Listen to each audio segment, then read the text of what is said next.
बहुत भूख लग रही है यार, लंच का क्या सीन है? यार जाने का तो टाइम नहीं है, कुछ ऑर्डर ही करना पड़ेगा। चले फिर ऑनलाइन ही ऑर्डर कर लेते हैं। यार हादिया, मेरी कज़न की शादी आ रही है, मैंने अभी तक कोई कपड़े नहीं लिए। रामीन कर लो, इतनी देर हो गई है।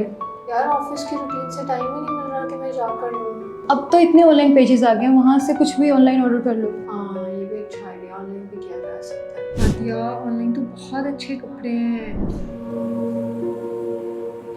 हाँ भाई क्या हुआ? बस यार तबीयत थोड़ी सी अपसेट है, सर में दर्द है, आंखों में दर्द है, बस यही सब। तो जाके डॉक्टर को दिखाओ। इतना बिजी शेड्यूल है, ऑफिस से नहीं ऑफिस होता है अभी यार। तो ऑनलाइन कंसल्ट कर लो डॉक्टर से। वो कैसे करती है? यार वो बहुत सिंपल है, मरहम की एप्लीकेशन ओपन करो, वहाँ से डॉक्टर को तलाश करो और उनसे ऑनलाइन अपॉइंटमेंट बुक करवाओ। हम उसे चेक करके देख लेते हैं यार अभी।